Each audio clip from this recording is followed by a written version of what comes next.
Hey, what is up, everybody? And welcome back to Mile Higher Podcast, episode 305. Now, today we are going to be looking at a case that many of you have requested. I've been seeing, I don't know if there's a spike in interest in it right now, but I saw comments requesting it on my show just yesterday when I was looking. And I'm really surprised that I've never heard of this one up until we started looking into it. I feel like it's probably crossed our desk a few times over the years because it's not a recent case by any means. 2006. My God, it is probably one of the most baffling missing persons cases it really is. We've ever covered. Yeah, we're going to be talking about Brian Shaffer, who really just vanished. I mean, there's not a whole lot to go off here. I mean, there's plenty of information to go over and lots of different theories. Some of them are pretty whack, I would say, but it's one of those where the person's seemingly there 1 minute and then the next minute they're just virtually gone. Yeah. And there's crazy. No signs whatsoever of where he went or what happened after he disappeared. There's a few things that maybe lead one direction, but there's just really not that much. There's just kind of theories as to what happened to him, and is he still out there? This is one of those where he could be. Yeah, he very well could be, I think. I kind of lean towards that way a little bit. I don't know. We'll get into all of that, but I think that's the reason why there is so much online speculation, theories, because there isn't a lot to work with. There's not a lot confirmed, and there is a lot of misinformation out there as well. So I think that just leaves people trying to put together whatever they can to make sense of this, because it's just extremely confusing how this happened. But you wanted to mention something briefly before we kind of jumped in today. I did? Did I? Yeah. Mech. Oh, but before we jump into the case, I wanted to quickly take a moment to encourage you all to check out the items we have available for the National Center for Missing and Exploited Children right now. We are in pretty low stock of a lot of the items, but this is the last restock of this whole collection. So if you want something, now is the time to get it. And you can feel good about your purchase because 100% of the profit is donated directly to NCMEC. And they are super, super grateful for, all of the purchases that we've had over the years. I think we are nearing $450,000 raised. That's amazing. Pretty close. Yeah. So if you'd like to help us reach our goals here, we would really appreciate that. They're available at kendallray.shop. And yes, we have one of my favorite items we have right now is the blue topaz long sleeve. It's super comfortable. I love the color of it.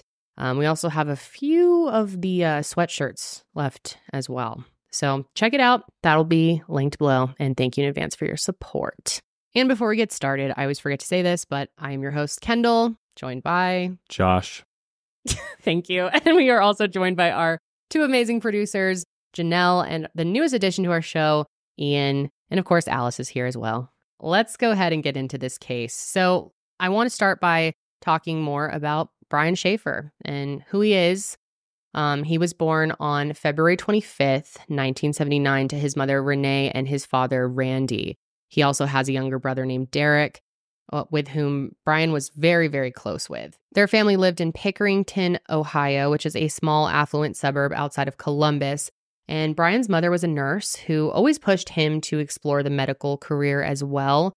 And Brian was very, very close with his mom. He really, truly adored her. He even wrote on his MySpace page, and I love this. He wrote, quote, "Doing things with my mom, who was the greatest, most wonderful person in the world."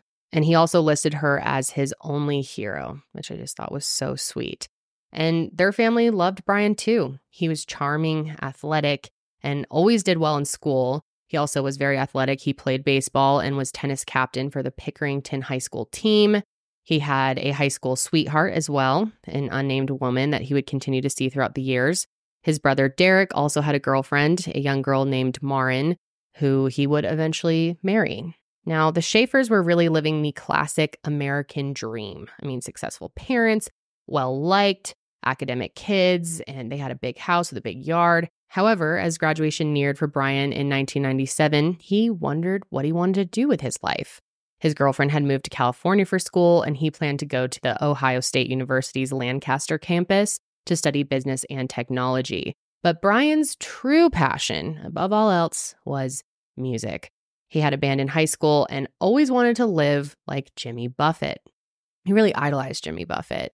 He wanted to, live that beach bum life with a guitar and a margarita. And who doesn't want to live that life, right? Sounds amazing. It sure I think does. we all do to some extent. Yeah.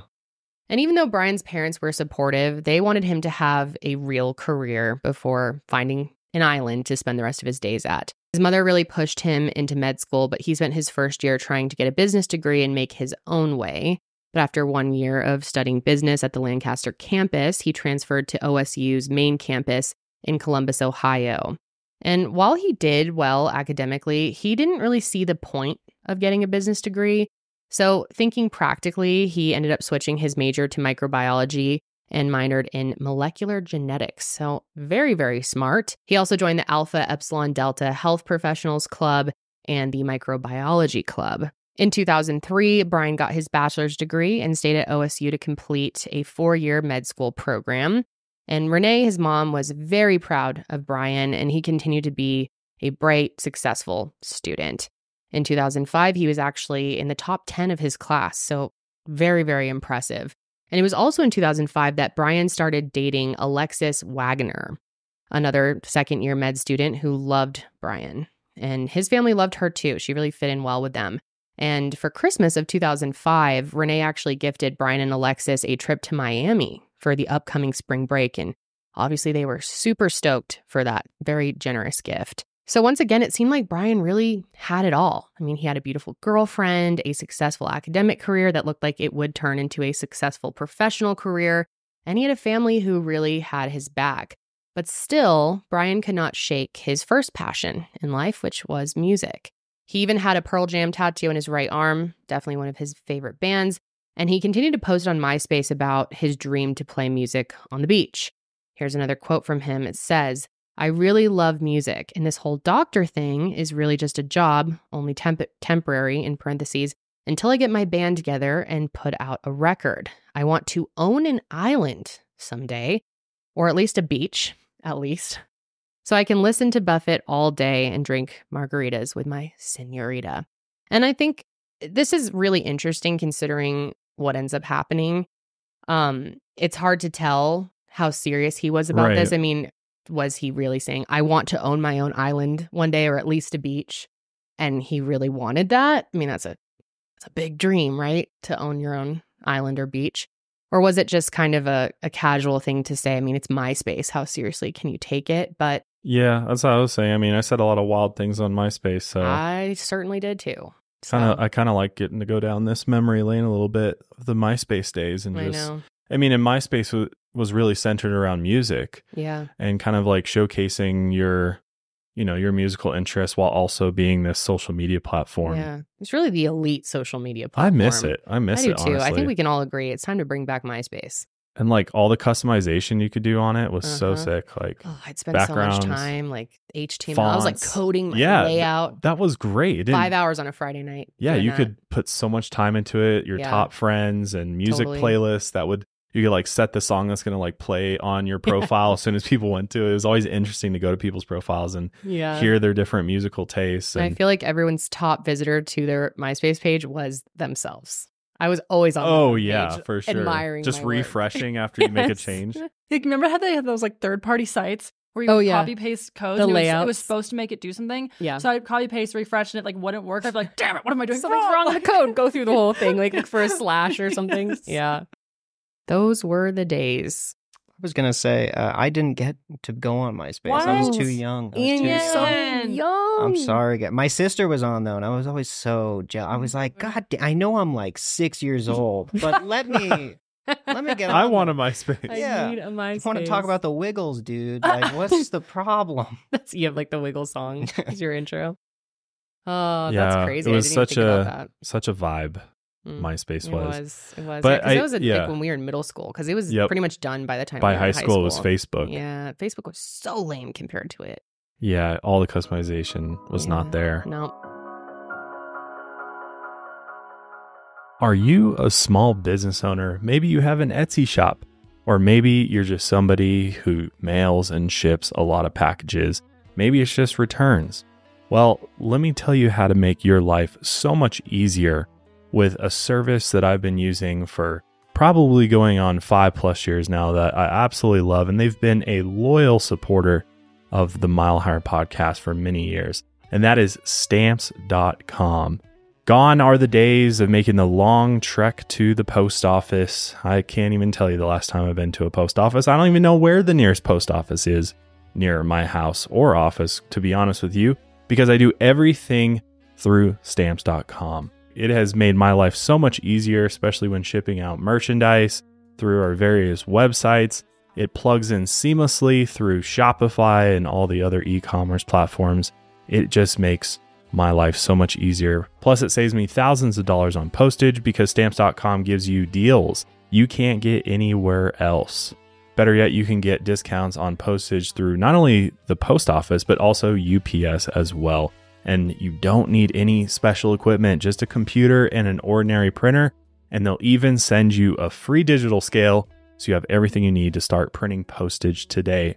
And I love their dashboard. You just go schedule a pickup. You don't even have to leave your office.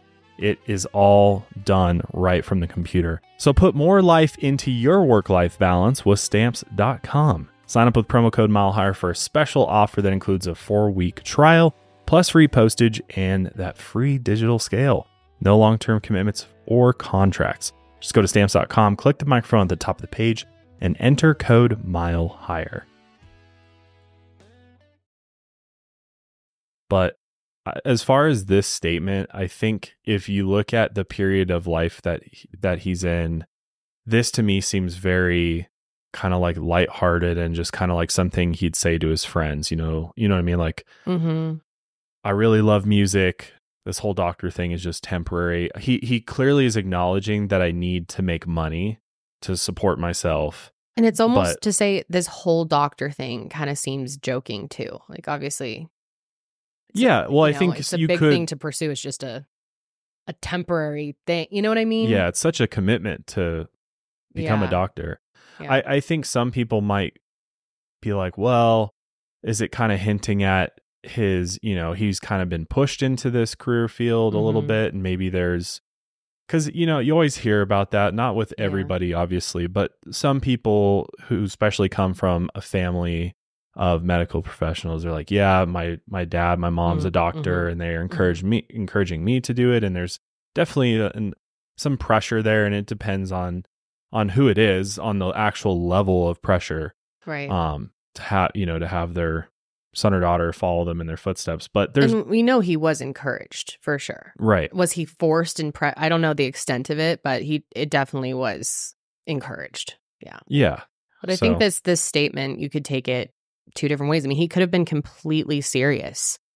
He really had a dream of owning an island and wanted to go live that life, which is interesting to think about for later on. Yeah, I honestly do think he was pretty serious about it. I think for his college career, he was always just thinking practically. Like, he was like, okay, I'm going to be a business major at first so I can make a bunch of money and then buy the island. And then, at a certain point, you kind of realize there's not a guaranteed career that way. Right. But he had seen his parents and how well off they were after medical professions. So he was like, well, and luckily he's incredibly smart, so he could pick really anything and that would work out for him. So I think it really was like, this is only temporary. I'm just going to make a bunch of money and then go live on a beach somewhere. Retire early. I lean that way too. And pursue his real passion, making music on the beach. Brian was very focused on medical school. He had lived with his close friend Clint Florence, who we'll talk about quite a bit in this episode, earlier in the year, but moved out before the lease was up for unknown reasons. I would really love to know if there's more to that than it was just kind of like the arrangement wasn't working out or something. Like, was there more beef going on that kind of led to this situation?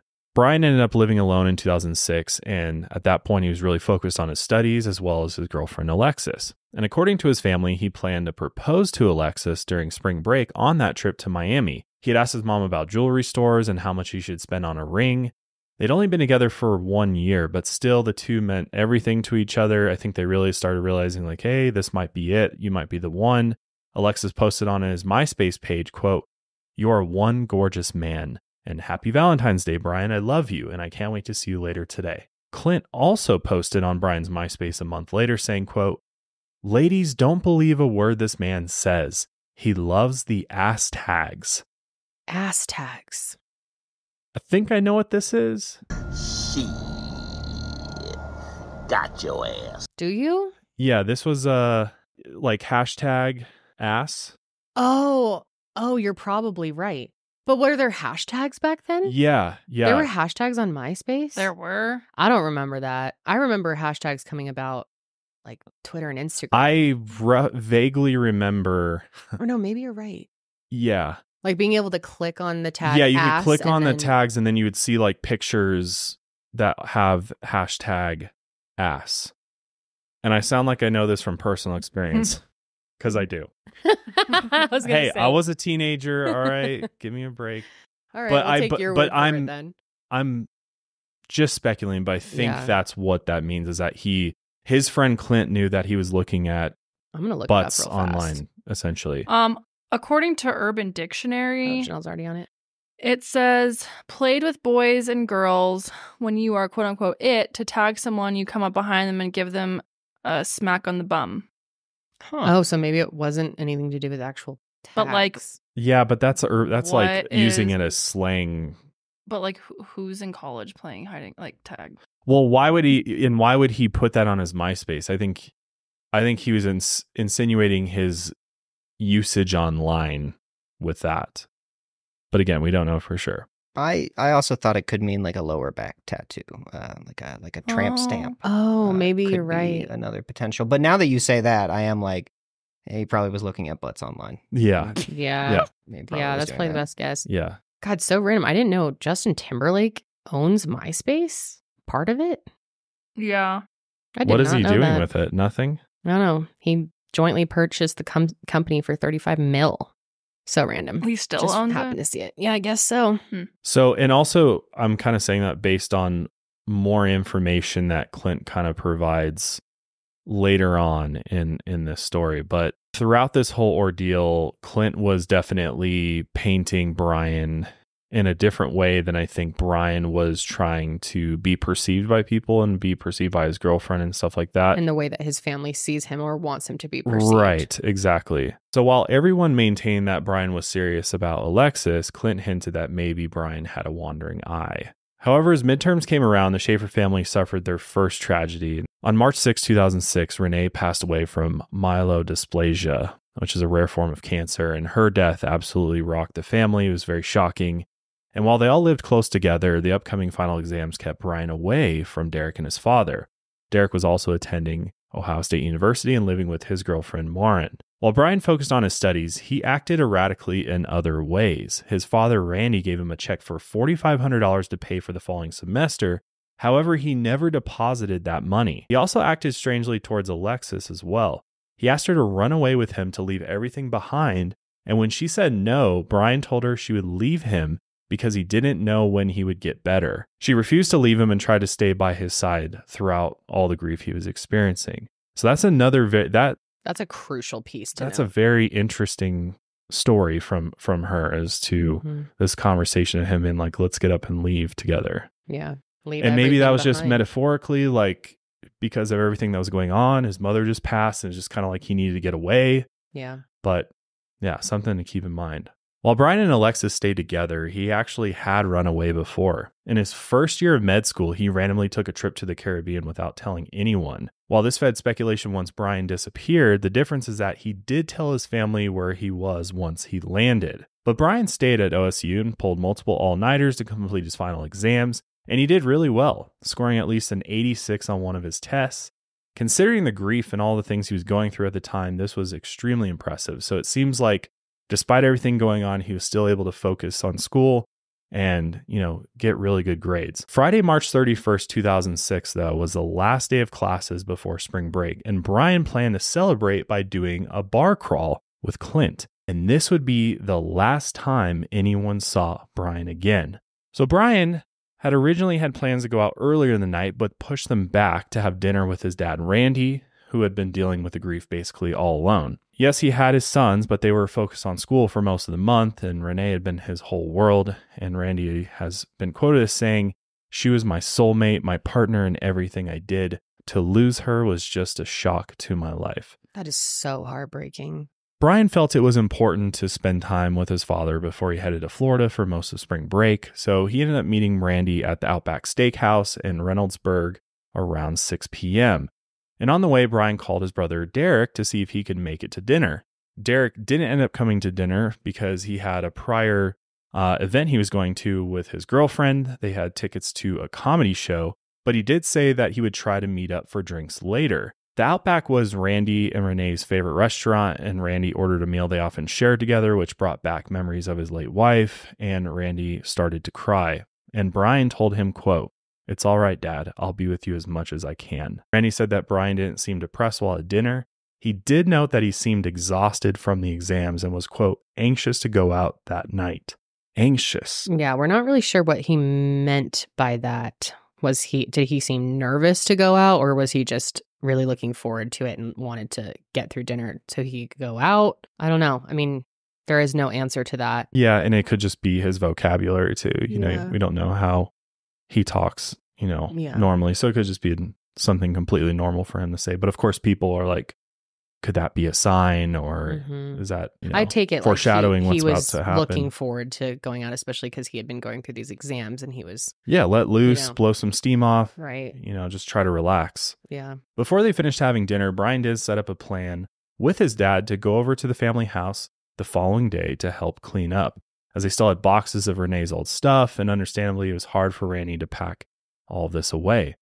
Meanwhile, Brian's girlfriend Alexis had gone home to Toledo to visit her family before their trip to Miami. She and Brian had called earlier in the day, and he told her he was going out that night with the guys to talk about her. After Derek and Lauren left the comedy show, they called Brian to tell them that, they couldn't have drinks that night. They were just too tired after the exams, and they just wanted to go home and catch up on sleep. So around 9:30 p.m. that night, Clint met Brian over at his apartment and they started pre-gaming. Then they made the 10-minute walk to the South Campus Gateway. Now, the Gateway was a project between OSU and the city of Columbus to gentrify the area. The town off campus was known for high crime rates, and the Gateway project was built to have a spot, a safer spot for students off of campus. And the structure had a movie theater, university bookstores, restaurants, a parking garage, and the infamous college bar, the Ugly Tuna Saloona. Kind of fun to say. But the Ugly Tuna was definitely a well-known bar that catered to students, and reading Yelp reviews and college newspaper articles about it definitely gives you a picture of the type of bar it was. The bouncers were known for letting in groups of underage students, but they would always turn one away, so the rest of their friends would have to decide if they should abandon their friends or leave with them. On top of that, it also had a very dangerous happy hour deal. It's crazy. You could never find this nowadays, which is probably a good thing, but it was $1 for well alcohol mixed drinks, combined with a $10 card minimum. So clearly it's a easy place to get drunk. Yeah, they'd actually call it the ugly hour. Yeah. But could $1 mixed drinks they do be that at Applebee's, don't they? You be hitting up the Applebee's? They don't do that at Applebee's. Wait. I don't. Dollaritas? There's no way they're letting people come do $1 mixed drinks at Applebee's is a family restaurant, Janelle. Excuse me. $1 margs are back for a limited time at Applebee's. Thank you very much. I'm eating my words. Dollarita is here. Dollarita. Yeah, the dollar. Yeah, but it's like toxic. Maximum limit 2. I guarantee you they're not going to let you down $10 Ritas at Applebee's. I can confirm they will not let you do that. You've tried it? I was going to say, has anybody ever seen someone completely sloshed at an Applebee's or Chili's? I'm sure people have. John and I often joke we're going to black out at the Bees. Black out at the Bees. All right, I want you to try to do that. It's a challenge. All right, you do that. Film it. Well, not if they're only giving me 2. Okay, so it does still exist nowadays. But yeah, so $10. But if there's no limit, yeah, and you have an hour to drink $1 mixed drinks, you can bet your ass. You have to get at least 10 of them for the $10 card minimum, unless you're buying for someone else too.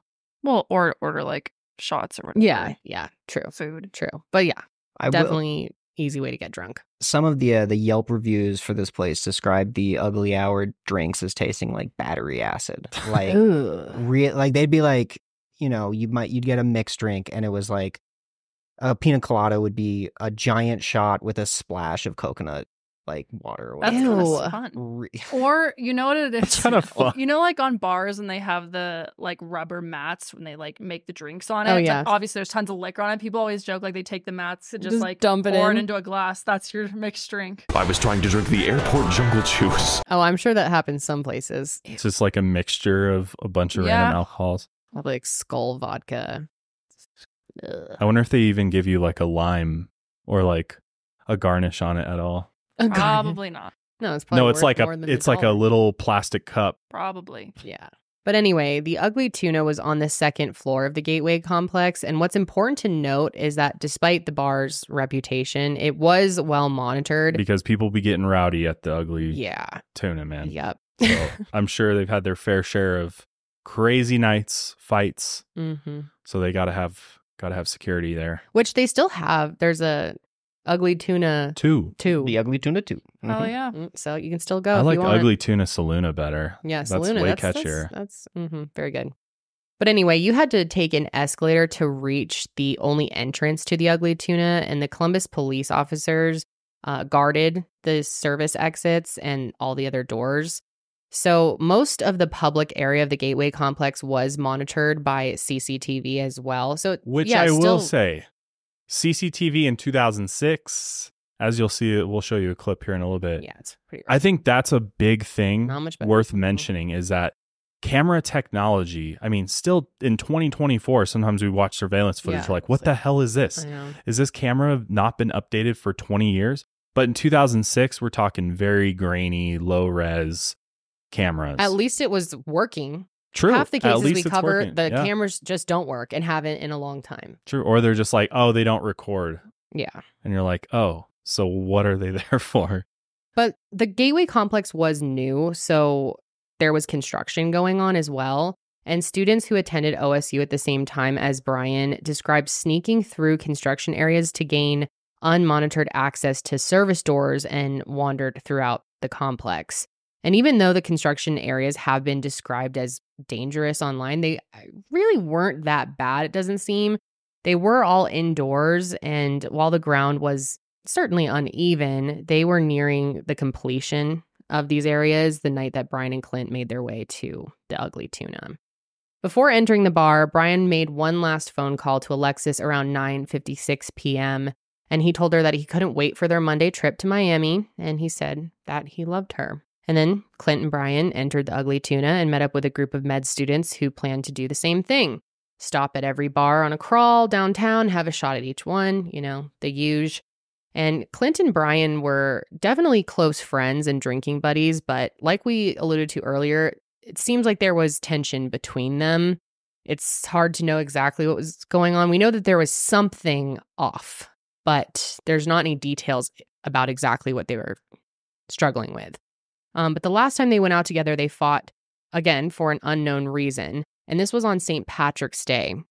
Now, we'll go over that a little bit more later, but this was the first night that the two of them had Gone out together. Yeah. Since that fight. Maybe a little awkward. I don't know. Could have been. I don't know. Yeah, we have no idea. And we don't know what their beef was exactly. No. But it also could have been, I feel like a lot of people who are really close with someone, you know, if you have like a little fight here and there, I think a lot of the time also with men, like they just kind of like, you know, and then like get over it and it's like whatever, especially if it's somewhat common, which we don't know if it was, but it wouldn't really surprise me if it was because of the fact that Clint had moved out prior. I don't know. After you throw hands. No, I don't know. I don't know, man. We're not friends anymore if we're throwing hands. But we don't know that happened. Yeah, they fought. It's alleged to be like a physical altercation. But like, I just thought they were arguing. But were they like really trying to injure each other? Were they both just like kind of being drunk idiots and like, we're like, fuck you, man, like pushing each other? I don't know, you know? Yeah, I guess we have no idea. Oh, that's interesting. Well, if they hadn't hung out since, I would speculate that it was more angry than it was just like, oh, we're just drunk. And then obviously moving out. Because most people, if you're just having like a drunken fight with your friend, you're going to get over that probably pretty quickly because you'll both realize like, oh, that was. So to me, it kind of seems like there was something that they were fighting over that they really disagreed on, or they were mad at each other for some reason.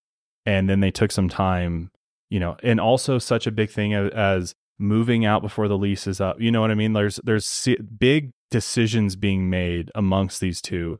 And that's what makes me believe there's something bigger that they were fighting over than just it being this like a casual brawl between two friends. You know what I mean? But at the end of the day, we have no idea. That's what's so tough on this case is that's pure speculation. We just don't know. I mean, which is not helpful with you that it's to not know.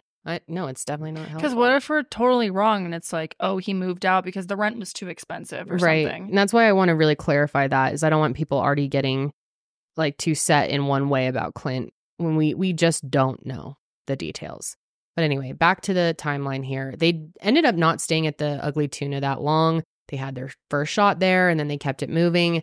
And then they arrived at the Short North Tavern around 10:30 p.m., which was a little over a mile further down. They got their shot there and then walked another half a mile further to Brothers Bar and Grill, where they met up with more friends and they stayed there most of the night.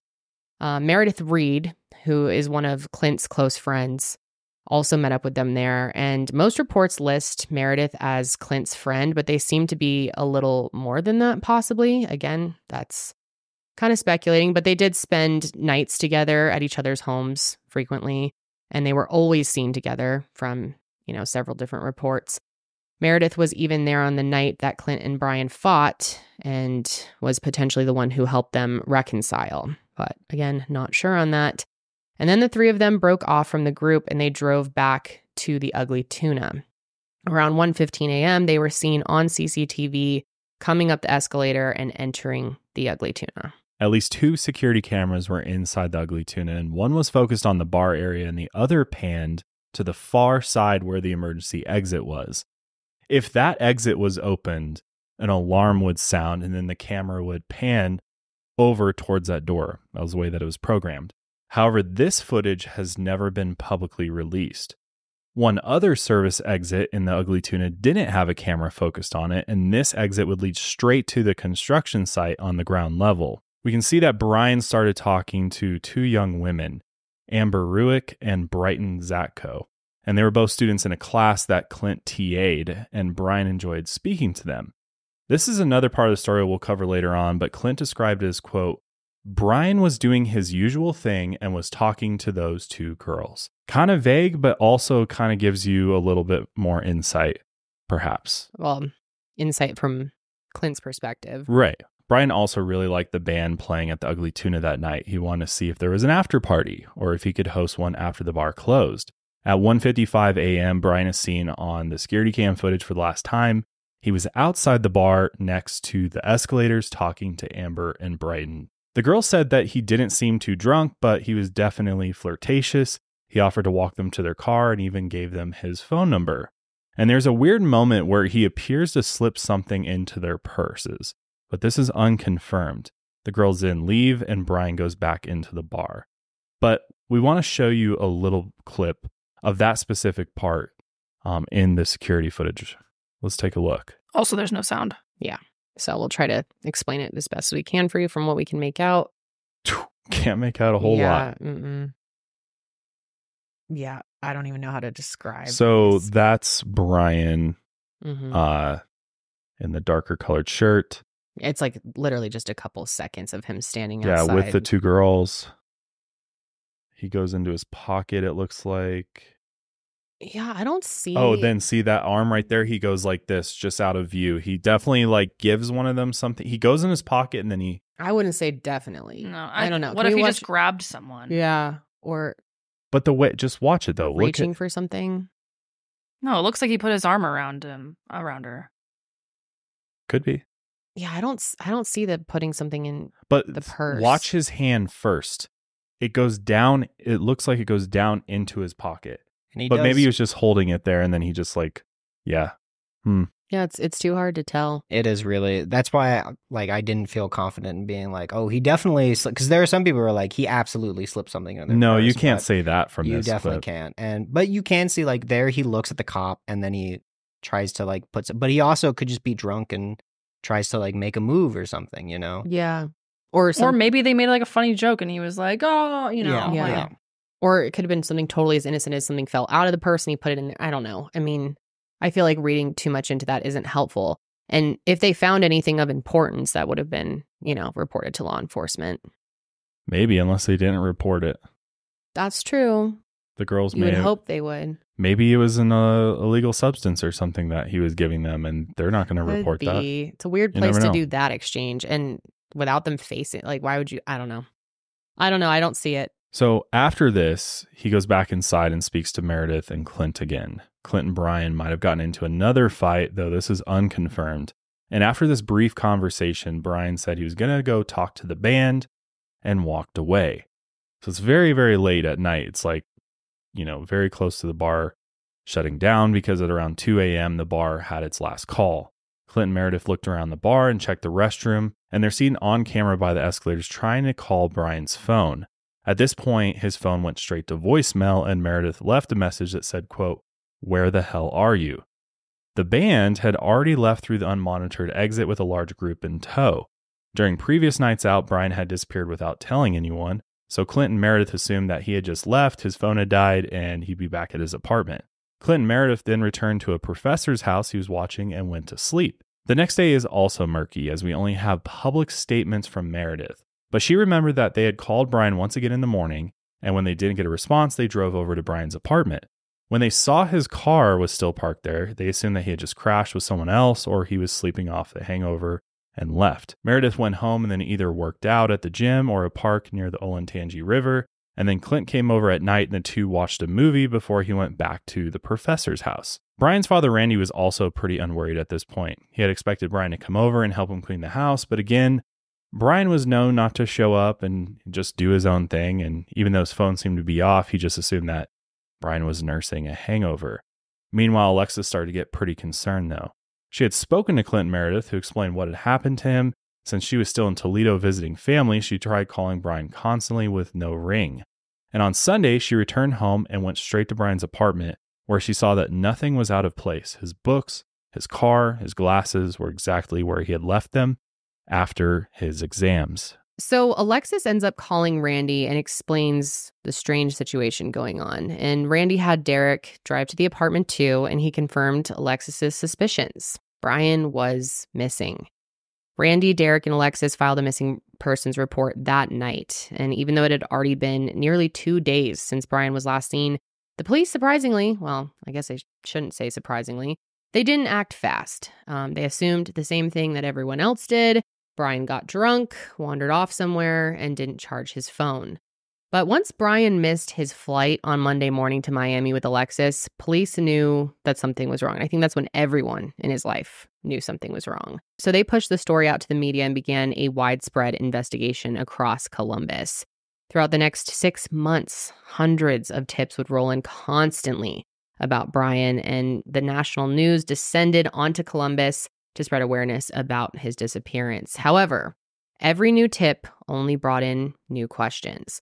On April 10th, investigators received a tip that someone had spotted Brian at a convenience store near where he disappeared. However, after police reviewed the CCTV footage, they determined it unfortunately wasn't him. And police have not actually released this footage. We weren't able to see it ourselves, but if the security footage was low quality as the footage from Gateway, how conclusively could they say that it wasn't him? I mean, they may have their methods, but yeah, people have definitely questioned that. Brian's bank and credit card activity completely stopped after he was missing. That $4,500 tuition check from his father was never deposited.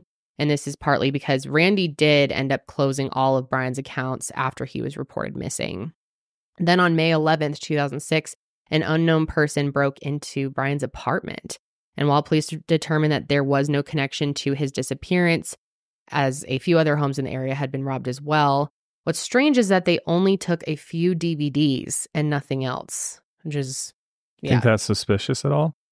I don't know. I mean, I personally don't think it's that suspicious, considering the fact that like this case was huge. Like at this point, it was all over the media. So I think someone just might have figured out, like, seen a news report or like read it in the paper and figured out where he lived and was like, okay, I'll break in. What's weird is that they only stole DVDs. But again, he didn't really have much that would be of worth, you know, like maybe an entertainment system and textbooks. But aside from that, you know, it's not like they could go and like steal his safe, you know. He didn't have much. Yeah, that's a good point. I didn't really think of it that way. They absolutely could have saw it as an opportunity, you know, clearly. Well, especially since a few other homes. Or maybe it was just complete coincidence that his happened to get hit as well. Well, and like maybe just realize that nobody's gone in or out for, you know, maybe if they're casing and like there's nobody's home, nobody's going in and out of this place would be an easy spot to hit. Yeah, that's true too. But maybe whoever had something to do with his disappearance went back into his place, possibly. We don't know for sure. It is possible that the robbery of his apartment had nothing to do with the others. The other robberies, right, exactly. So I think as much as you could go one way, I think the other way is also possible. Yeah. But again, what would they have been looking for? Why only take a couple DVDs? What's the purpose behind that? Or did he go back into his place and take a few things and leave everything else? That's possible as well. That's interesting. I hadn't even thought of that. When we get into the theories, like I'll make my opinions more known on that. But if he was still alive and like purposefully disappeared, I mean, it would totally make sense to just be like, well, I can show up at my apartment. I'm really missing my copy of The Nutty Professor and just like pick it up and leave. That kind of makes sense. It does. Or there was something else that was taken out of the apartment that we're just not aware of. And it's possible that whether it was him or someone else, that they took something, you know, that people didn't know was in there or, you know. Yeah, well, that's the big question is what exactly was taken. It's not like there was an inventory of everything in his apartment. So how do we know there was stuff in there that was taken that is actually critical to his disappearance? Probably loved one's best guess of what was in there, but yeah. Yeah, well, like DVDs, what comes to mind to me is like maybe there was something, you know, some type of family home video collection or something around his mother, possibly memorial, you know, something like that, something like a keepsake that if it was Brian, he went back to get before leaving for good. God, I really didn't even think about that. Really could have been him. Well, right. And it's important to note, like, police never treated his apartment as a crime scene. So like you said, like, there was never an inventory that was taken. They just kind of chalked it up to like, oh, well, these other homes in the area, which doesn't seem like the next door spot was robbed, but just in the general area. So to just chalk that up to like, oh, it must be the same burglar that's breaking into all these places, I think is almost a bit of a stretch. So to me, it seems a little more likely that it was either Brian or somebody involved with his disappearance that potentially went back into his place, or they took him back there or something along those lines. If it really was Brian, it makes me think that there was something in there he needed that people are not aware of being in there. And then maybe he just grabbed some DVDs as well. Yeah, or maybe he just had like a stash of money or something that he needed in order to follow through with his plan of his, if that's what his plan was. Big if, but yeah. Right, big if, for sure. But just something to think about. But anyway, OSU and Crime Stoppers offered a $7,000 reward for information on Brian Shaffer's whereabouts. And they had cadaver dogs sniff every inch of the Gateway complex. And one dog even found a trail leading to a nearby Wendy's parking lot, oddly enough. Which, this to me is interesting because if you think about what happened, if he did leave, is it possible that if Brian did leave on his own accord, did he just go to Wendy's to get some food after a night out drinking? Yeah. Or is it possible the dogs just got the scent of Wendy's and went to Wendy's? You know what I mean? Like got the scent. Yeah, I'm just saying. I'm just saying these dogs are great, but they also are not. It's not foolproof. Like they can pick up on scents sometimes it's hard to, because it's like, of course it's Wendy's, a place of food. You know what I mean? Were the dogs really tracking his scent, or were they tracking something else? Or maybe he did go there. Well, I don't know if this information was available, Ian, but do you know if they checked surveillance at Wendy's? They did. And like you were saying before, the Wendy's surveillance worked, but it was only of the drive-through. So they really didn't have a clear picture of the parking lot. But it's important to note that the trail stopped at Wendy's. So that's to your point, Josh. They really could have just smelled Wendy's and gone there. Yeah, it's not totally ridiculous to say that. Because it totally that's where it ended. They could not go any further than that. Or he got in someone's vehicle and left. Right. That's the other option. Or something happened to him at the Wendy's late at night, which shit pops off at fast food places all the time late at night. So I don't know. You never know who's hanging out. They also searched the Olentangy River for Brian's body. And while it's unlikely if Brian had walked an extra 0.6 miles after leaving the Ugly Tuna, he would have been by water. But unfortunately, the search for Brian didn't start until 3 days after he went missing, like we said. And in that time, dumpsters could have been emptied and evidence erased. Brian, super unfortunate that they didn't start searching for 3 days. Yeah. I mean, that is 72 hours. Really frustrating. A lot can happen in 72 hours. Yep.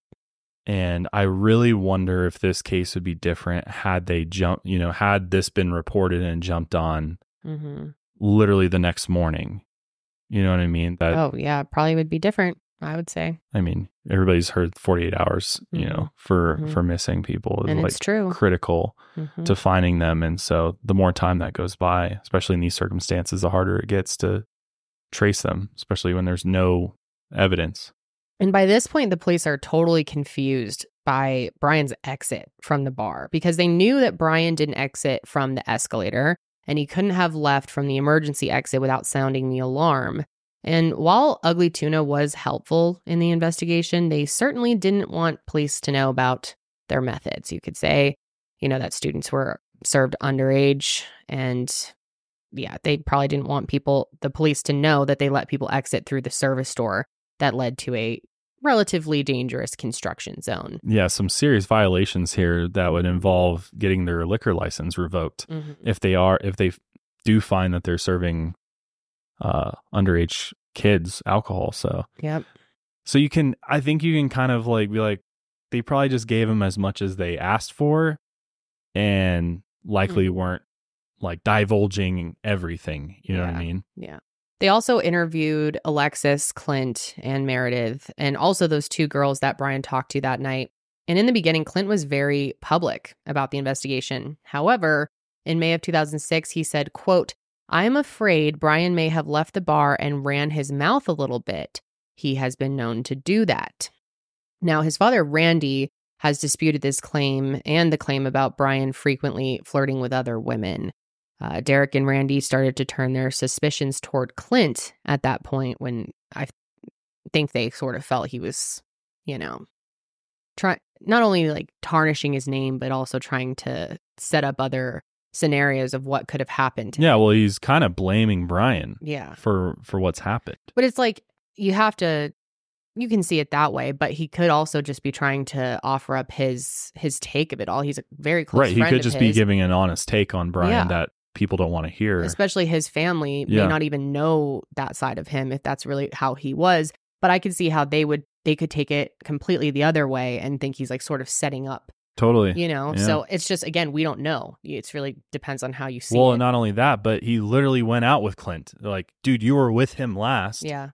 So you're going to know more than anybody else. Right. And now you're just kind of, like you said, just making these things up and saying, oh yeah, he probably ran his mouth too much or something, but so they're clearly not believing these things that Clint is saying. But he could have been telling the truth. Maybe he had seen him many other times get into fights, and I mean, who knows? So yeah, it's just really hard to say. But in response to that, suspicion coming from their family, Clint and Meredith retained lawyers and refused to speak with the media or police after their initial interviews. And also, Clint refused to take a polygraph test, which definitely doesn't mean guilty. It's going to, make people Well, suspicious. the police are going to be like, that's fishy that he won't do it. And Mm-hmm. a lot of people are going to say that's suspicious he won't do it. If he doesn't have anything to hide, why not take the test? But oftentimes lawyers are going to tell you, do not do that. They're unreliable, yeah, not admissible in court. And refusing to speak to the media and getting a lawyer definitely does not mean you are guilty. You know? Innocent until proven guilty in the court of law. There's a lot of speculation and stuff coming from people on Reddit and just like other discussion posts. There's lots of talk online about how Clint moved to Tennessee in the same month after this was all happening. And that's, as far as we can tell, not true. Actually, according to his LinkedIn, he finished med school at OSU in 2007 and then moved to Tennessee. And that was for reasons of like finishing some like program. Residency. Yeah, exactly. So I personally don't really think him moving has any significance. But at first, when I was reading discussion boards, I was messaging Ian like, yo, did he move to Tennessee right after that? But I don't actually think that has any connection to the case. Just wanted to put that out there because I think we might get comments about it. Yeah, that's a good thing to note in general, guys. There is a lot, I said this earlier, but there's a lot of misinformation out there on this case and a lot of theorizing. I mean, the Reddit is wild on this one. It's very active, which it's good. Yeah, but also like can be damaging. Double-edged sword. Yeah, I get why. I mean, we're all just baffled by this. We're like, what could have happened? Yeah, but just be careful with what you read, unless it's coming from a verified source, you know? So his father, Randy, remained really active in the investigation and even started raising awareness for other missing people throughout Ohio, which is so amazing. I mean, and you're at one of the worst times of your life and you're so desperate to find your own child, and then you put some of that effort and concern into others. I mean, just says so much about his character. He even offered money from Brian's reward fund to hold rallies with parents and families of other missing people. So truly an amazing guy. But meanwhile, of course, he kept searching for Brian no matter what. And he even ended up contacting a psychic, which is, very controversial in true crime. But the psychic told him that Brian's body was in the Olentangy River under the 5th Avenue Bridge, stuck in a whirlpool. Very specific. Yeah. So Randy and his brother, Brian's uncle Kevin, ended up wearing fishing waders and searched the muddy river for hours on their own. And Randy actually slipped into the whirlpool at one point, and Kevin had to pull him out of it.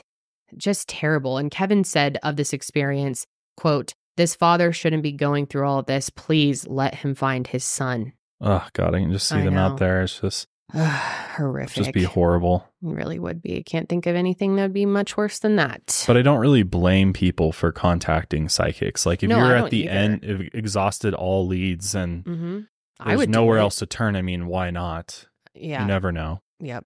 There's actually documented cases where psychics have actually solved. Yeah, I always bring that and up help to find people. The FBI has even used psychics.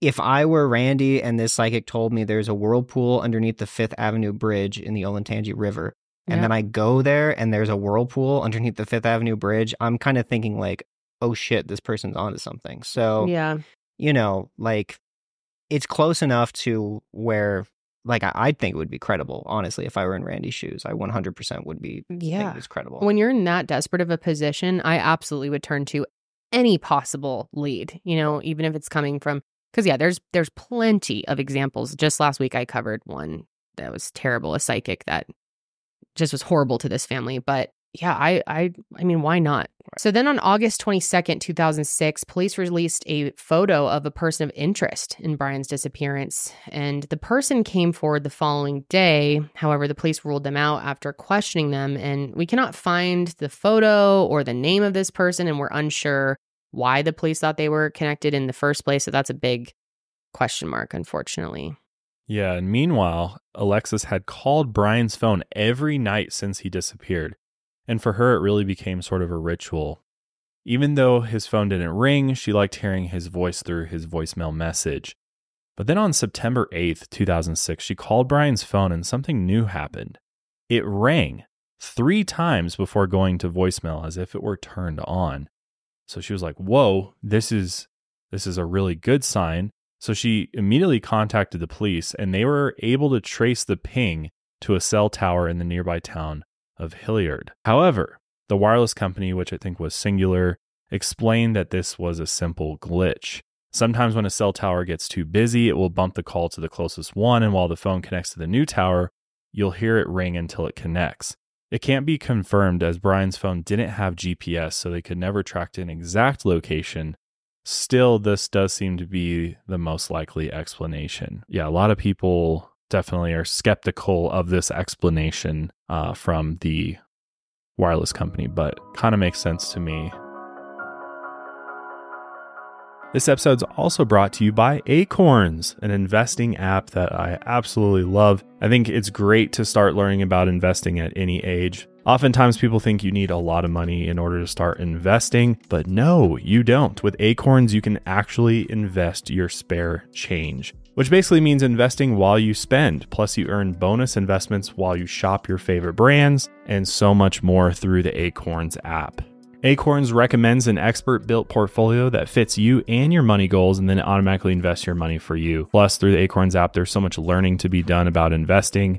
It really is a great place to start your investing journey. I'm a big fan of it. I tell all my friends about it who are interested in investing because there's just so much out there, so much information that it's hard to know where to get started. And again, you can start investing your spare change today. So head over to acorns.com/milehigher or download the Acorns app to start saving and investing for your future today. Again, that's acorns.com/milehigher. Client testimonial compensation provides incentive to positively promote Acorns. Investing involves risk. Acorns Advisors LLC and SEC registered investment advisor. View important disclosures at acorns.com/milehigher. Also, one thing to note, again, people online are saying that during the time that the cell phone pinged, Clint was actually house sitting for a professor in Hilliard. Which has made people speculate, like, if maybe Clint had possession of Brian's phone during the time that it had pinged. However, the house that Clint was watching was on High Street in downtown Columbus, about 20 minutes away from Hilliard. So, again, not really anything of, Yeah. It's kind of like grasping for straws at that point. But one cool thing that happened is that Pearl Jam visited Columbus on May 22nd, 2006, and Brian even had tickets for this tour. And Alexis auctioned them off for the reward fund. But Eddie Vedder, the lead singer, even spoke about Brian's disappearance to the crowd, and he did it again when the band returned to Columbus in 2010. I think that is so cool. Eddie Vedder is one of the coolest guys to ever walk the planet, in my opinion. Wow. I love him. High regards for Eddie Vedder. I love Eddie Vedder. Doesn't he have that really iconic voice, Eddie Vedder? Yeah, I'd say it's pretty iconic, yeah.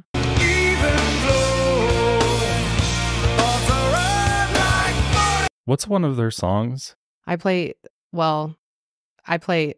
Eddie. I'm not into Pearl Jam as much as I'm into like his. Does anybody know a Pearl Jam song that we know? I was like, fucking, like tell me, baby, or some shit like that. I will say, tell me, baby, something like that. My mom's sitting over here. She would probably know. No, come on, Mom. You know a Pearl Jam song. You've got to know one. Why are you the way that you are? Well, the one you hear me play all the time, one of my favorite songs is Guaranteed by Eddie Vedder, but it's not a Pearl Jam song. I know he did do this like ukulele songs album that was I would say very like 2010 Starbucks core that I was really into in middle school. I was really into it in middle school. Hell yeah.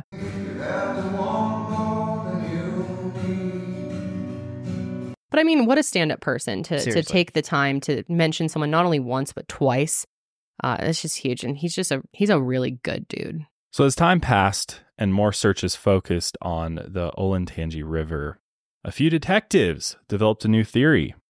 New York City detectives Kevin Gannon and Anthony Duarte had been linking the deaths of 45 young men who had been found dead near a body of water to a potential serial killer or a gang of serial killers. Most of these deaths have been attributed to accidental drowning after a night out drinking, but these detectives alleged it was part of a larger plot dating back to the late 90s. The theory links the deaths to one another due to how the victim died, as well as a graffiti of smiley faces near where the body was found. And there's a little bit of like controversy around even that part of the smiley face killer theories. Like the smiley faces are found near where the body enters the water. Yeah. Right. Versus where the body's found is kind of confusing. I mean, there's a lot of very confusing elements to the smiley face killer theory, and that's exactly what it is. I actually just covered the smiley face killer theory on Lights Out. good 3 hours worth going over. It's a big one. Yeah. And I can see why this gets mentioned in this case, because he was relatively close to the river. He could have kept walking to the river. If he was drunk and, walking along it, he could have slipped and fell in. But then again, we would have found him at some point. Right. Unless, unless he is at the bottom of the river somewhere. No, even then. But even then, by now, we would have found some trace of him. I mean, Riley Strain, that case that is pretty recent. We haven't covered it, but we talked about it. Oh, did you? We did. I was going to say. Yeah, we definitely had to mention the Riley Strain case, and even that one is pretty clear as an accidental. Yeah. And that's the difficult thing with it is there's absolutely drugging going on in a lot of these deaths that are being connected to the Smiley Face Killer because of GHB, drug that's used to, It's a date rape drug, yeah. Yeah, exactly. So, but even then, there's a lot of just cases where GHB is not found or very minimal traces, and your body actually produces GHB in low levels. And that's the hard thing with it is these detectives would be like, oh, every single one of these people had GHB in their systems, but they never mentioned the levels of GHB because there's going to be low amounts of GHB just based on your body chemistry. So this one to me, there's no connection, no relation to Smiley Face Killer theory or murders because it'd be the only victim that's never been found, which would be very different from all the other cases. And we have no evidence that he actually went to the river, let alone fell in. Something worth bringing up, I think, because a lot of people, anytime somebody with, who's young, college age male, successful, because it's like all the victims in the Smiley Face Killers, it's all the same demographic, basically. They're all, college age, they're all successful for the most part, they're all well liked, and, it's kind of created this, it's really a mythos at this point, it seems like, with the Smiley Face Killers. It's just this creepy mythos that's been created. And even the detectives, Kevin Gannon and Anthony Duarte, have kind of like removed themselves a bit from being connected to Smiley Face Killers. And they're more focused on this, all of these drowning deaths that have been ruled accidental. They're interested in figuring out, are some of these accidental deaths actually homicides? Because there's definitely a few, and a few that we cover in our episode, that seem to be homicides, and they were ruled accidental drownings by police. So it's very interesting, but that's a whole other can of worms to get into, but definitely worth mentioning in this one at least. I also think like any sort of suspicion that he ended up in the river is like you said, it's been so long now. And the Olentangy, it's not like the Mississippi. Like, it doesn't get very deep. Randy was able to, like, walk around it in fishing waders. And yes, he got pulled into the whirlpool, but still, like, Brian was 6'2". At some point, he probably would have washed up onto a shallower side. Yeah. If that's where he ended up. And it has been searched pretty extensively. Exactly. So I feel like if he went in there, they would have found him by this point, or some sign of him at the very least. Then on September 14, 2008, the Shaffer family experienced another tragedy. The remnants of Hurricane Ike hit central Ohio with 70-mile-per-hour winds. Randy had entered his front yard to either clear debris or possibly refill his power generator when suddenly the winds tore down a massive tree branch, which ended up striking Randy in the neck, killing him. And horrific. His body was discovered the next day by a neighbor, which is... talk about freak accident. It's just horrible. Crazy. This family has been through so much. Derek's the only one left. I know. Lost his mom to cancer. His brother's missing. And then his dad. What a freak accident. Yeah. It's so horrible. Really feel for him. That's just horrible. Just so hard. Yeah. But Randy Shaffer was buried at the Maple Grove Cemetery on September 19, 2008. His online obituary allowed for comments posted by anyone who read it, presumably close friends and family. And 2 days before Randy's burial, a public comment was posted to his obituary that said, quote, "Dad, I love you." And it was signed Brian-Virgin Islands. Strange, right? But people do all sorts of strange things, especially with highly publicized cases. And So, well, if it was really Brian, you think he would put Virgin Islands on there? You know, it's just obvious. Right. If you're trolling. going to escape or you're going to go off and like start a new life somewhere, or you're going to put your location there. It's very clearly a cruel so hoax. mean. Yeah. Cruel prank or whatever you want to call it. Yeah. But police still looked into it and they quickly determined that the post was from a library computer in Franklin County, Ohio, not in the Virgin Islands. Since there was no way to track the individual user of the computer because it's a public computer, police determined it to be a hoax. Just some fucking loser.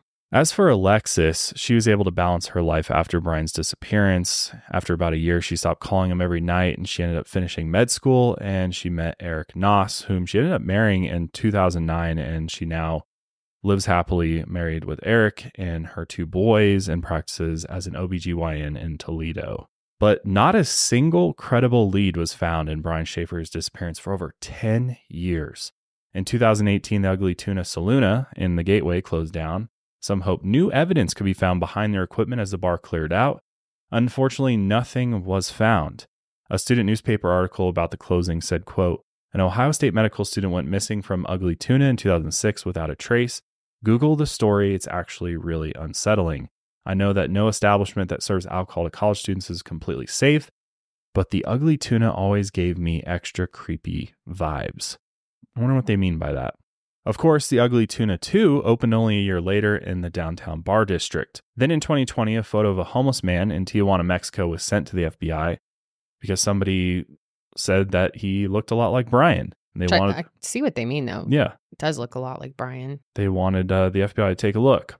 The man had been seen in San Diego months before the photo was taken, and it matched the description of a place Brian would want to run off to, aka sandy beaches, lots of sunny days down there in Baja. However, a few days later, the FBI determined that the man was not Brian through facial recognition analysis, which, I mean, I'm sure the FBI's got some great software. But yeah, I mean, I can see why people think he looks like Brian a little bit. Especially when you look at the age progressed photo of him. Yeah, which came out on March 29th, 2021. And this shows what Brian might look like at age 42. Like if you throw a beard on the photo of this guy, it would look a lot like the guy in Tijuana. Yep. Even, I don't know, his nose is pretty different though. Yeah. I wonder why the FBI didn't at least go check this guy out and talk to him. Well, they may have. Who knows? Well, they just said that they use facial recognition software on the photo. So we don't know. I guess they could have and just not told anybody, but why not at least be like, hey, we went and checked, interview this guy, talk to him, and well, it's probably hard to track him down too. It's a lot of resources. Oh, the FBI can track down anybody. That is true, Josh. Or employ the help of the federales. I think that's how you say it. The Mexican police. Just trying to pronounce it. It's probably butchered that one. Yeah, maybe. Federales. We'll let the audience be the judge on that. God. But this is the last official lead into the disappearance of Brian Shaffer, which is crazy to think in this age of technology and everything is tracked pretty much, that he's just gone. There's just no trace. And now more than 18 years later, we're all left with just rumors and theories about what could have happened to him that night. So let's jump into some of those rumors and theories, starting with the rumors. Now, it's important to note off the top that the following claims are unsubstantiated. Dozens of online communities are, like we said, super committed to uncovering new information about Brian's disappearance. Some claim that they've gathered this information through FOIA requests or ties to the family. But regardless, take most of these rumors that we're going to talk about with a grain of salt, a large grain of salt, I would say. But they're all we have to go off of, with there being no new information, no leads, no nothing. So according to some, Brian wasn't only dealing with academic stress and grief, obviously, from the passing of his mother, but he also had financial troubles as well. Rumors, not confirmed. But aside from the credit card debt that most college students rack up, his dad was apparently about to cut him off financially. This rumor states that when Randy gave Brian his tuition check at the beginning of March, he told him that this would be the last time he would financially support him. His mother, Renee, was extremely sick at the time, and they both knew that Brian was going to receive $20,000 when she passed. And according to this rumor, Randy cut off Brian in preparation for the will payment. This could explain why Brian never cashed the check or paid Ohio State with it. Perhaps he was saving it, for a rainy day or waiting until he secured the will payment before giving the check to the school.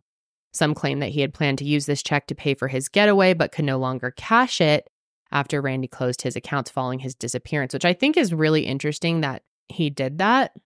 Why do you think he would close the accounts? I mean, I'm still just trying to wrap my head around why they would be cutting him off. Well, we don't know, so I feel like there's not. You know what I mean? He was doing everything that he was supposed to be doing and going to school. Well, maybe it was like a, preparing him for the real world type of situation. But we don't know if it even is true. So I feel like it's not even worth trying to figure it out. But why? We know for a fact that his accounts were closed. Why was that? From at least what I can tell from the interviews Randy did, part of the reason he did that was because he was worried, like, oh, Brian's missing. Say the worst happened and he was, or not even the worst, say he was just separated from his wallet and some stranger found it and just started using his cards. I think it was purely for like a financial security reason. Totally. I will say there's an even less substantiated rumor that Randy was actually getting cut out of the will, out of Renee's will, because he and her had grown apart or something. I don't think that's true in the slightest. It doesn't. And so, but that's why some people were like, oh, he was jealous of Brian getting all this money, and that's just bullshit. No. It's complete bullshit. Yeah, I think that's probably the most plausible reason. Yeah. Just out of pure security concerns. Mm-hmm. You don't want the check to fall into the wrong hands and get cashed or something. So you might as well just can't put cancel the check, cancel the account so that you don't have to worry about it. And then obviously there's lots of rumors around Brian's relationship with Clint. As Clint was the last person we know of that saw Brian before he disappeared. The two of them had been roommates and then ended their lease early for unknown reasons, as we talked about. And they also routinely fought, though the reasons for those fights, like we said, were never officially released. But some people claim that Brian was a serial cheater and that the fights often came from Clint calling out Brian for his infidelity. Some said that Brian and his high school girlfriend would still hook up whenever she returned to Ohio. While it's unclear if this happened when Brian was with Alexis, it likely occurred while he lived with Clint, if it is true.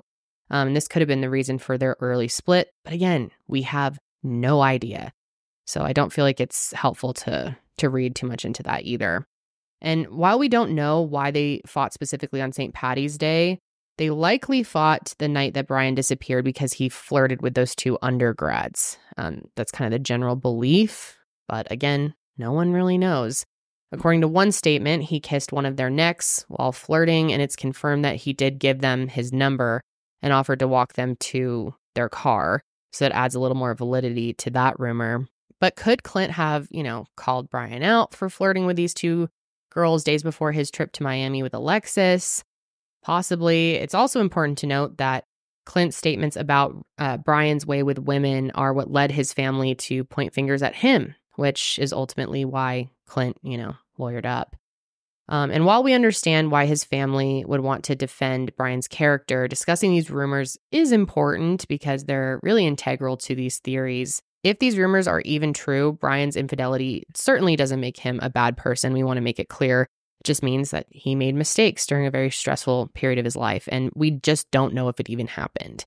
And there's hundreds of theories about Brian's disappearance at this point. I mean, mainly stem from a lack of evidence, overall notoriety in the case, and the belief that the police just missed something important. So we've tried to compile the most credible, but again, still, these are completely unconfirmed.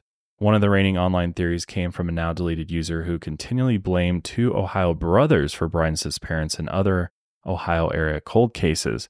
After a while, the user was seen as just a nut job, and the two brothers sued her for defamation. And again, all that is to say, please take these with a grain of salt. So let's talk about one. Let's get one out of the way because I think it's definitely something worth mentioning, but likely probably the most unlikely one. So is it possible Brian snuck away to take his own life? He hadn't slept much the previous week and was described as, quote, anxious to go out that night by Randy. maybe the pressures of school, the pressure of proposing to Alexis, or even just being overwhelmed with grief after the death of his mom was a lot for him to handle. But again, this is still very unlikely because no one close to Brian described him as suicidal. On top of that, there would likely be some type of trace depending on how he did it. Because again, it's impossible to hide yourself after you take your own life. So, back to the river. Some have pointed to the Olentangy River, which was only half a mile from the Ugly Tuna. Could he have gone there, slipped in? Sometimes people will, just go explore when you're feeling good, you're buzzing. Sometimes you just want to go by the water and your judgment's off, you're impaired, you're wobbly. It's very possible. Could have just slipped in, the current takes you and maybe it takes you far, far down the river before anybody can find you. Again, the river was searched. He would have likely washed up on the banks at some point, and that's never happened. So seems pretty unlikely to me. But let's talk about foul play, because I think we're probably all thinking this is the most likely scenario. I'm not, but... Okay. Is it possible that after he left the Ugly Tuna, however way he did that, which to me, it seems like the only way possible, unless he just was unrecognizable on security footage for some way, shape, or form. Seems like when the band left and there was that group of people that left with them through the service exit, is it possible he was just kind of clustered in the group and just went out with them? Because again, he did go talk to the band, or said he was going to go talk to the band, and he was also interested in an after party. So I think of a band, shutting down for the evening and a group of people following them. That leads me to believe there was something else happening after, the show that night. Were they going to go party somewhere? Were they, I don't know if they had a bus or, something outside, a vehicle or something that they all piled into and went somewhere else. It seems like he went out that way. But if he just left with them and then headed home from there, could he have been a victim to, just an opportunistic criminal of some sort? It's possible. Yeah, definitely possible.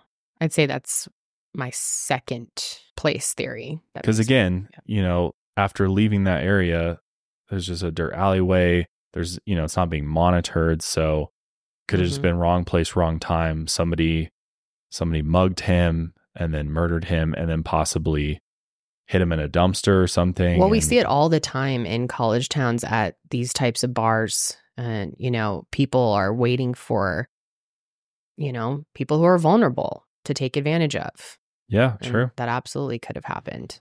Yeah, I mean, I think we've talked about a number of times on the show. Definitely. People are literally watching these types of places to look for victims. Yeah.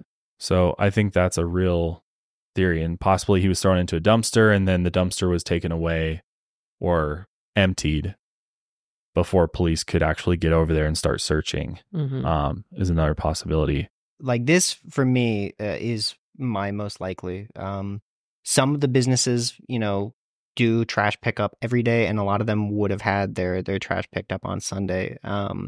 However, just to play devil's advocate a little bit, if I were, I wouldn't be an opportunistic mugger, but if I saw Brian, again, a 6'2", highly athletic guy, no matter how drunk he is, I don't know if he would be my target. Right. Yeah, That's exactly. a great point. He's a big guy.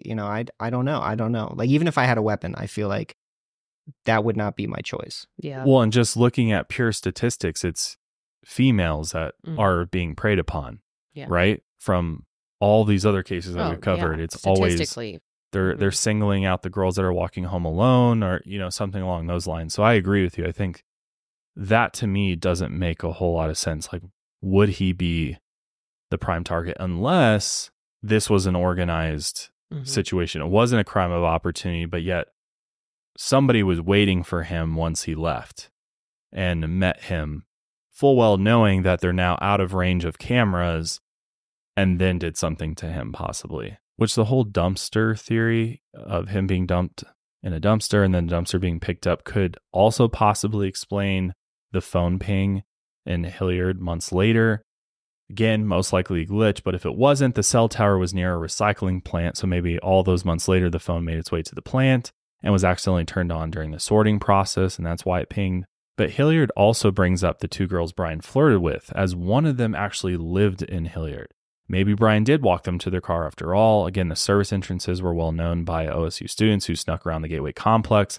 Maybe Brian met them through the exit after speaking with the band and then returned to Hilliard with them. But again, that would insinuate they would somehow know, what happened to him, or at least have some further events in the timeline to report. So it doesn't seem likely that the girls were involved in any foul play, if that did occur.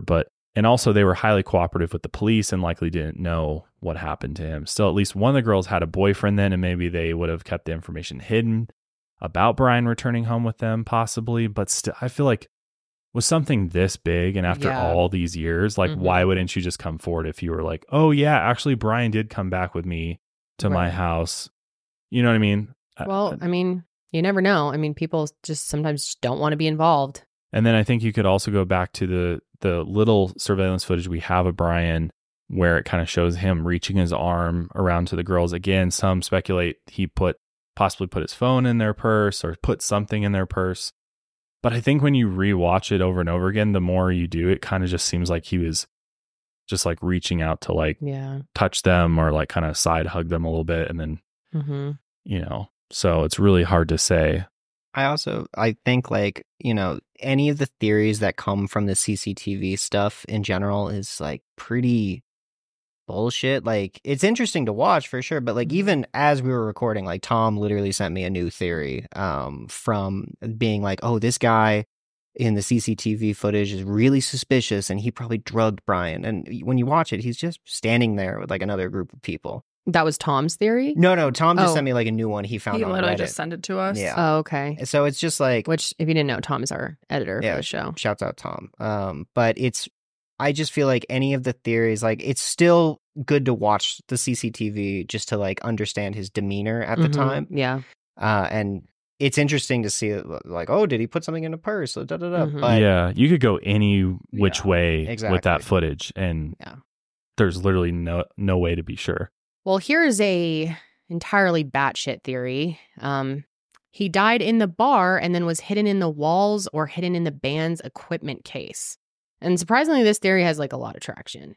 Of course it does. The internet loves the most outlandish. Well, this is the ultimate conspiracy, right? Mm-hmm. Yeah, we're just kind of getting that the ugly tuna saloon is covering up a death that occurred in their restaurant. And they hit him in the walls, or the band was involved and they put him in their equipment.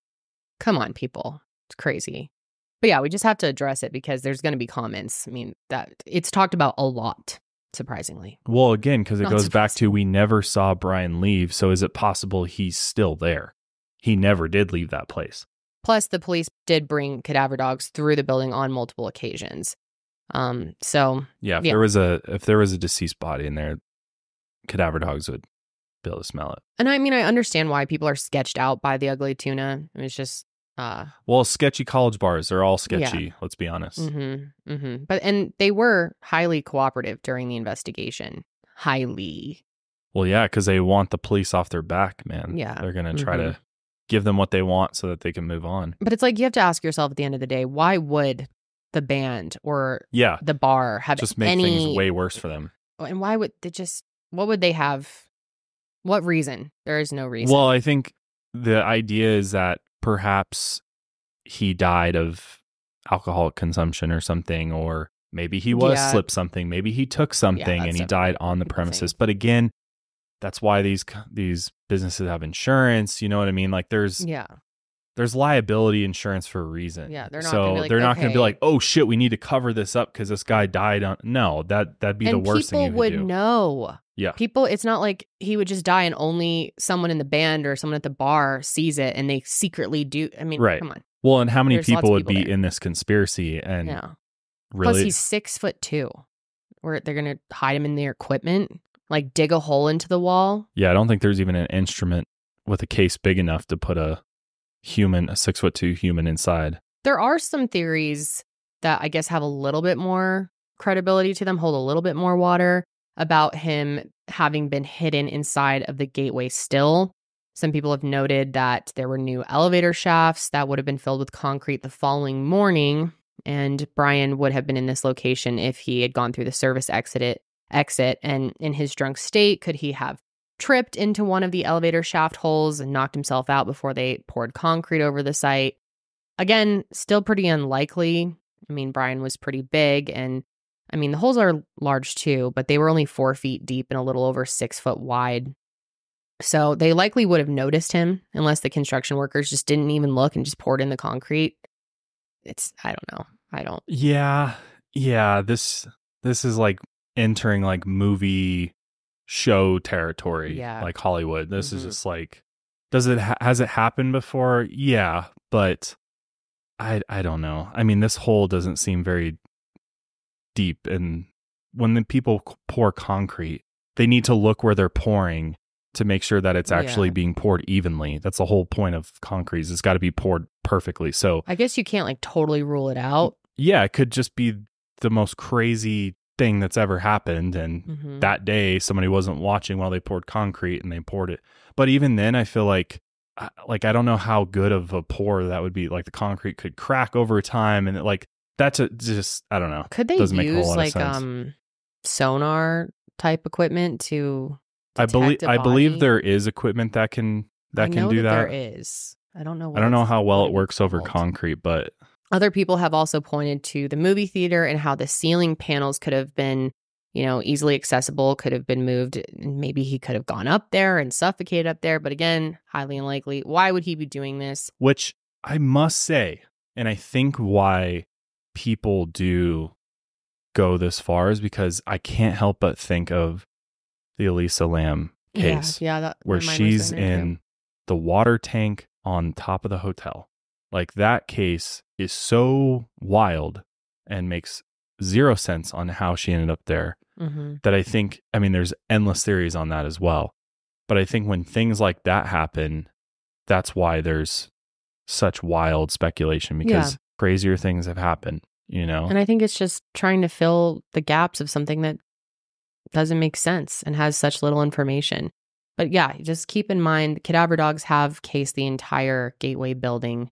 And even if Brian was in a spot that was untouched by eventual renovation, the dogs likely would have smelled him. There's also a theory that Brian left with the band's large entourage through the service exit. When they got to the Wendy's parking lot, maybe they did hard drugs and Brian overdosed. According to this theory, it would have been the band who hid his body. Possible. I think we all agree here that's probably pretty unlikely. I mean, he was public about liking weed, but wasn't known to ingest hard drugs. Even Clint, who's been, one of the most honest and upfront about his view of Brian's lifestyle, he never brought up hard drugs. And even if he just did it that night on a whim, why would the band incriminate themselves by hiding his body? I mean, I don't know. Again, possible. I don't know. I don't think so. There's no evidence, but a possibility. Then there's also the potential that Clint knows more than he does, or that he said, which I think there's some truth to that, because he refused to take the lie detector test. He did lawyer up early on. This could just mean that he has said more and the police have just not released that information, which I think is highly probable. Yeah. I do feel like the police have more information on this case than what is available publicly, and there's a reason for that. But again, I think after all these years, if Clint was involved, there would have been more that would have come out. They had every inkling and every reason to investigate him thoroughly.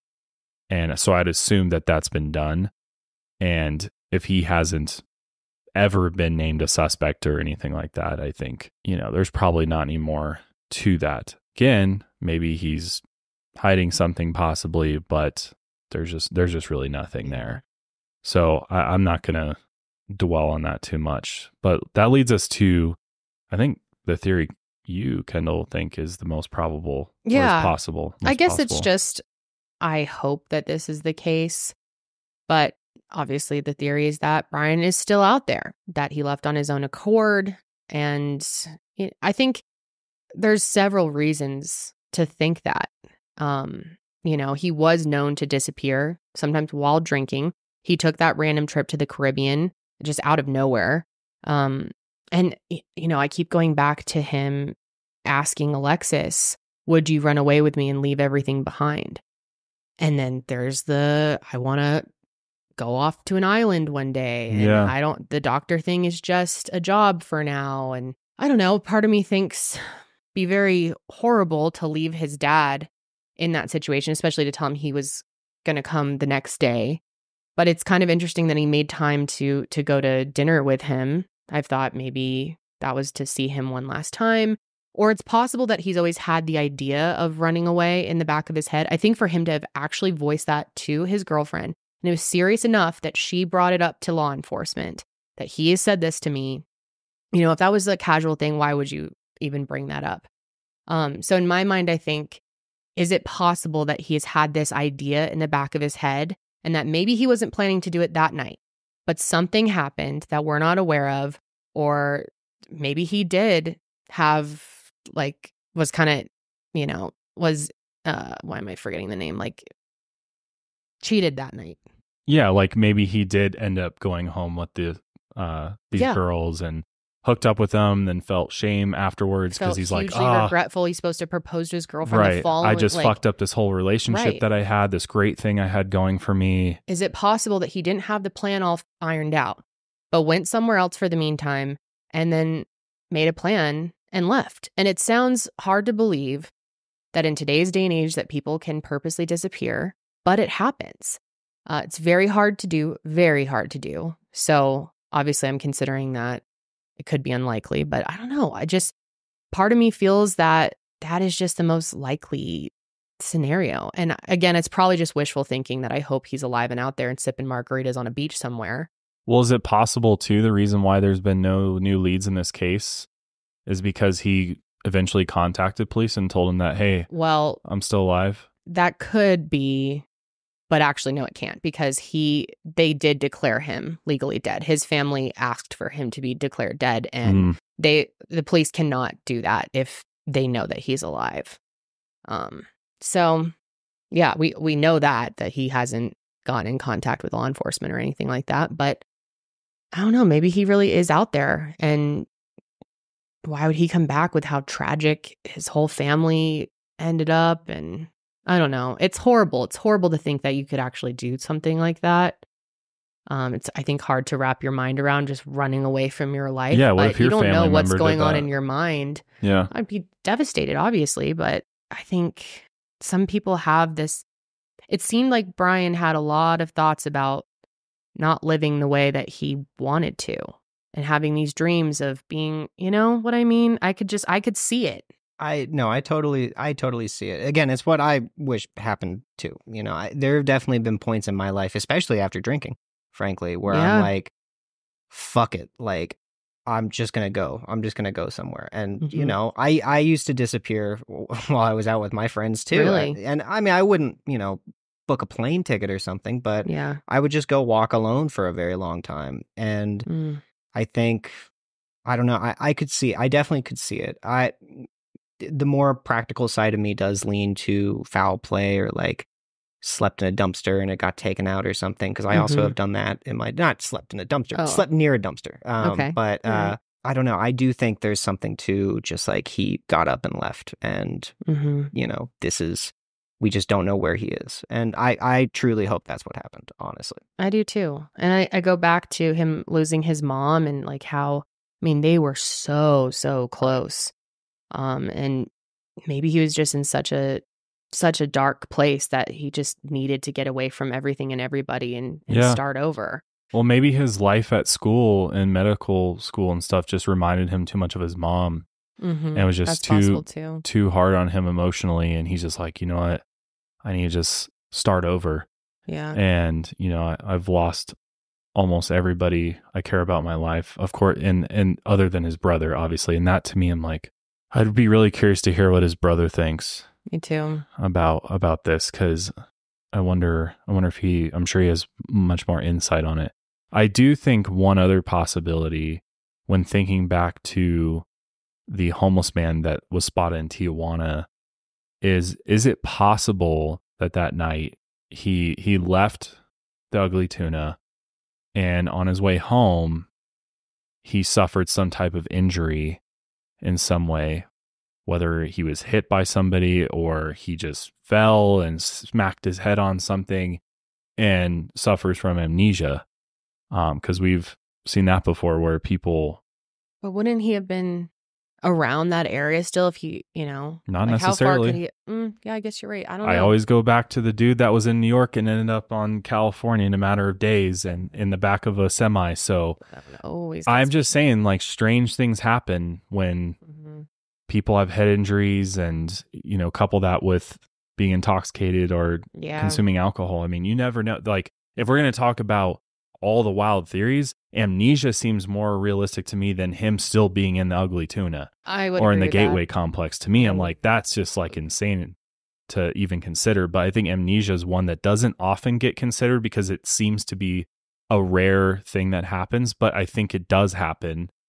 And there, some people out there who are missing could be suffering from amnesia, don't remember who they are, don't know their identity, don't know anything about them. And obviously as time goes on, their appearance changes and they're unrecognizable.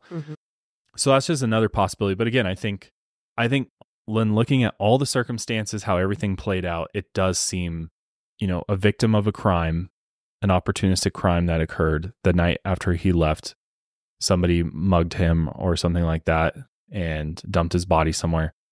But I also think it's very possible he left to start over and just kind of get away from his life. It's like you have to think about there very well could be other things that we don't know about that happened in his life or around this time that he didn't want anyone to know about, or things he was feeling, or, had contact with someone somewhere else. You just never know. And I think it's interesting that there's so much made out of the idea that he was like forced into medical school. It seemed like his mom like encouraged it. We don't know the extent of that, so you can't really read too much into that. But yeah, I don't know. It seems like he wasn't doing what he wanted to do. And he said that. So, and everybody deals with grief differently. Yep. So sometimes people, especially when you experience that kind of grief, maybe you just come to the realization that I need to get out. I need to go. Because like one thing that comes to my mind is when you lose people almost back to back like that, the thing you start thinking about, I'm sure gets amplified when you're drinking, is life is short. Yeah. Life is short. Yes. That's Every day is not guaranteed. So you know what? I'm not going to live my life the way that I feel everybody else wants me to live or the world wants me to live. I'm going to go follow my true passion, and I'm going to go do just that. Yeah. And maybe he just felt the people in his life just wouldn't understand or would try to convince him otherwise, and he didn't want to deal with it. And yeah, because I mean, it has, there is rumors and reports out there that he's allegedly been spotted traveling from Indiana to Sweden and Mexico.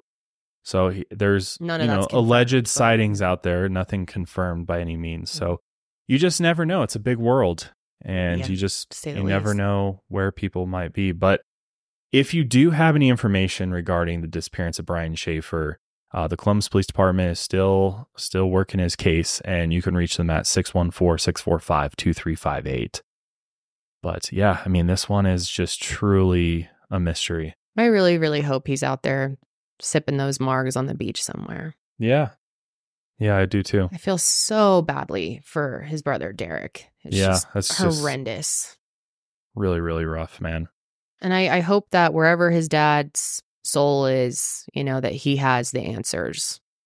Yeah. Yeah, it's true. It's just so tough. God, really, really tragic. Yeah. Tragic story of this family. But yeah, we want to hear what you guys think. Let us know what theory makes most sense to you, or maybe you have a theory that we didn't bring up.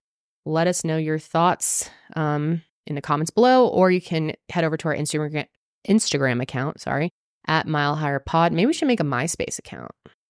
Yeah, to the 5 people that still use it. Isn't MySpace still like around though? I think it's like mostly a music site now. I don't know. I don't think it's like the same social media platform. I think they tried to rebrand and it flopped. Yeah, did not do so great. So, but hey, we can try it. Shucky darns for Justin Timberlake, I guess. Well, he's got bigger worries these days. So yeah, dude's having a bad time right now. Yeah. The world tour.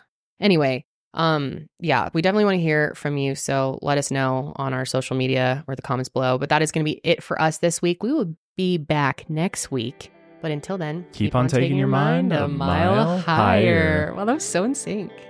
Beautiful.